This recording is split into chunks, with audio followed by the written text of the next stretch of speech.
Many of you may have just seen David Corenswet as Superman for Superman Legacy in various photos, wearing Henry Cavill's Superman suit even before James Gunn chose the new Superman. There's been a ton of fan art featuring different actors wearing Henry Cavill's Superman suit.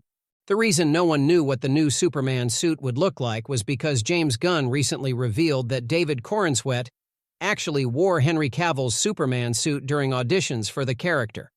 I'll explain why he did that. He shared some funny stories about it too, and it wasn't to belittle Henry Cavill in any way or criticize the situation, as everyone is aware of the complications in recasting the actor due to studio decisions before James Gunn's arrival. Additionally, we've learned what's happening with the brand new live-action version of Supergirl. She will appear in all upcoming films in the DC Extended Universe, DCEU, in James Gunn's newly rebooted universe. Let's break it all down. If you're new to the channel, don't forget to subscribe to catch all the episodes. We're at the beginning of the year with many significant announcements to be made in the coming weeks. By now, you've probably noticed the increase in Superman Legacy production. They're gearing up to start filming, so you've seen teasers of the Fortress of Solitude with James Gunn and the entire team shooting in Norway, in the frozen far north. It might seem strange that they need to go to the frozen north for a Superman film, but there's a reason for that.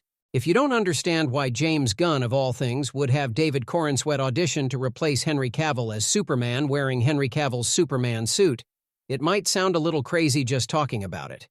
However, in reality, this is an age-old tradition for all superhero movies in general.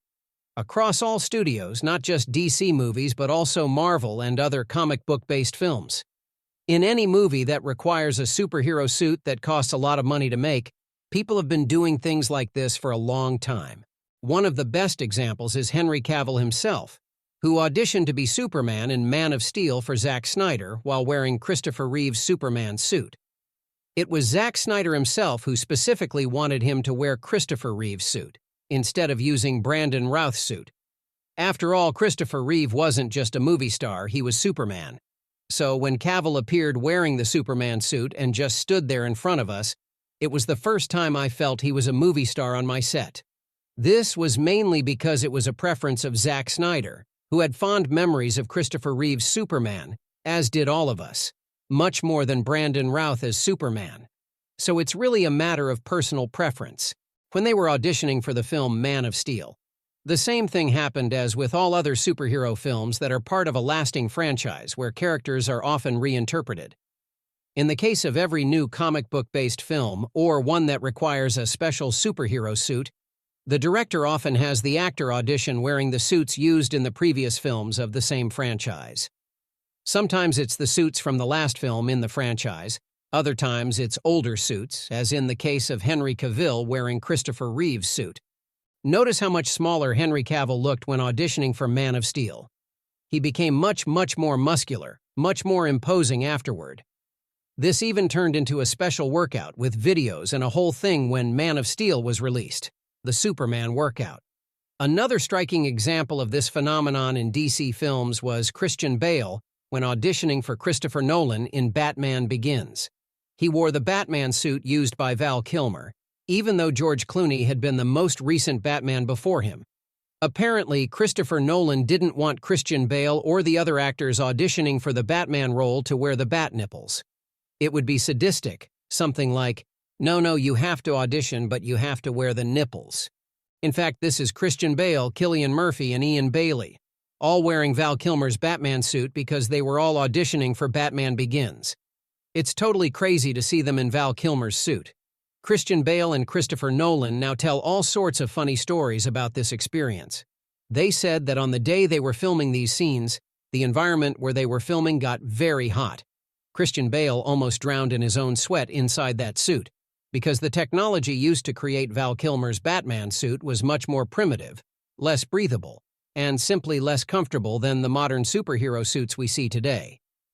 If you watch the Flash TV series, you can see the evolution of Grant Gustin's suit as Flash, mainly for practical reasons. The final suit he wore was designed to be as comfortable and breathable as possible, unlike the original suit that caused all kinds of problems with the neck. James Gunn also joked that during David Corenswet's screen test for Superman Legacy, he had trouble fitting into Henry Cavill's Superman suit because David Corenswet is much taller than Henry Cavill, so he basically had to squeeze into that suit. Even though Henry Cavill is already huge, you have to imagine them putting Henry Cavill into the Superman suit, and then David Corenswet being even bigger than that.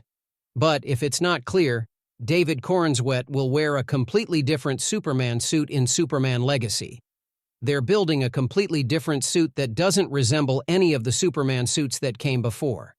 James Gunn also said that none of the fan art produced so far comes close to what his Superman suit will look like.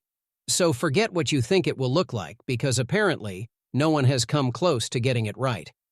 He also stated that even if they finish filming Superman Legacy this year, he won't release any trailer until next year. And he's actively trying to prevent anyone from seeing the new Superman suit until then. But we'll see if that happens. However, it's likely that at some point a teaser or leak of the new suit will occur by the end of the year. Or James Gunn simply decides to release an official image before the end of the year. Usually, that's how these things happen. A lower quality version leaks and looks terrible. Then the studio releases a shiny HD version that looks much better. Set your clocks for that, wait for the leaked low-quality version, and then the shiny official version that comes right after. But the other important news from Superman Legacy is that James Gunn is finalizing the choice for the new Supergirl who will be in the film. We still don't know exactly what she will do in the film. I assume it will be more at a special appearance level. But James Gunn has talked a lot about the importance of not overwhelming a film with too many special appearances. And there are already so many characters in this film. It seems that whatever Supergirl does in Superman Legacy will be crucial to the plot, even if she is not in a large part of the film.